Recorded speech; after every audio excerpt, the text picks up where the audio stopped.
Merci. Jean-Luc Laglaise pour le MoDem. Merci, Monsieur le Président. Madame la Ministre, à mon tour, permettez-moi de vous féliciter au nom du groupe du MoDem pour votre nomination en tant que ministre chargé du logement. Votre action à la tête de ce ministère dans les mois et les années à venir sera cruciale pour tous les Français, car le logement est véritablement la pierre angulaire de leur qualité de vie et se trouve donc au cœur de leurs préoccupations quotidiennes. Nous l'avons vu tout d'abord lors du mouvement des Gilets jaunes, qui soulignait la difficulté des ménages à se loger de façon abordable et pour vivre décemment avec un reste à vivre très largement amputé par le budget consacré au logement et au transport. Sur ce sujet, j'ai remis à votre prédécesseur un rapport sur la maîtrise des coûts du foncier qui a donné lieu à une proposition de loi du groupe MoDem visant à réduire le coût du foncier et à augmenter l'offre de logements accessibles aux Français. Sur ce premier aspect, quelle est votre stratégie pour proposer des logements abordables à nos concitoyens, que ce soit via la fiscalité ou des politiques publiques plus innovantes, comme par exemple la dissociation entre le foncier et le bâti, que cette Assemblée avait voté à l'unanimité. Depuis, nous l'avons vu lors du confinement, avec une fracture sociale importante entre les Français vivant dans des logements confortables, dans lesquels il est possible de vivre et de télétravailler, et ceux vivant dans des logements exigus et peu adaptés à l'évolution de nos modes de vie. Sur ce second aspect, le plan de relance du gouvernement permettra-t-il d'améliorer la qualité de l'habitat, tant dans les constructions neuves que dans l'ancien, via la rénovation, notamment énergétique, mais pas que.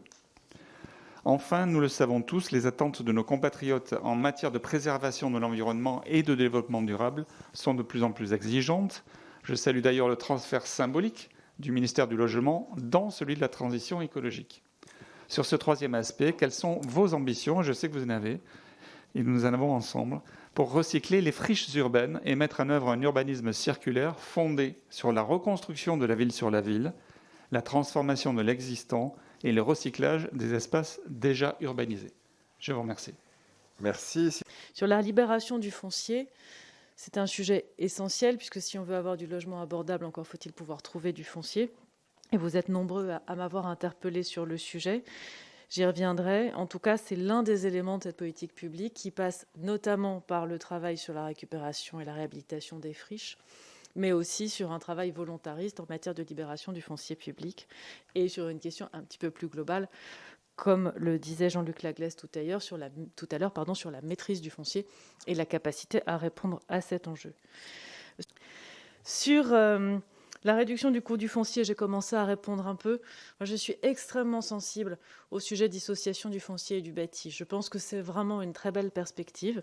Un travail énorme a été fait sur ce sujet et que maintenant, on peut vraiment mobiliser ces outils pour que ce soit un outil de massification d'un accès au logement abordable et d'une forme d'accession sociale à la propriété. Je ne suis pas sûre de bien maîtriser encore la totalité des arcanes des dispositifs, mais j'en sais suffisamment pour être sûre que ça peut être un des éléments d'une politique extrêmement volontariste, donc j'y souscris totalement. C'est aussi la question du recyclage des friches urbaines et ça ramène à la question quelles opérations d'aménagement, à quel endroit, avec quel type de bâti, quel type de logement. Nous avons énormément de friches. Nous nous sommes lancés d'ailleurs dans un inventaire des friches qui est en train d'aboutir. Nous allons très probablement, dans le plan de relance, financer la réhabilitation et la dépollution des friches à une hauteur que je ne peux pas encore totalement vous donner parce que les arbitrages ne sont pas rendus. Je crois que là aussi, il y a une impulsion à donner pour faire de ces friches, qui sont des non-lieux d'une certaine manière, des lieux d'avenir dans lesquels on répond à ces questions d'habiter ensemble, à la fois sociales, culturelles et environnementales.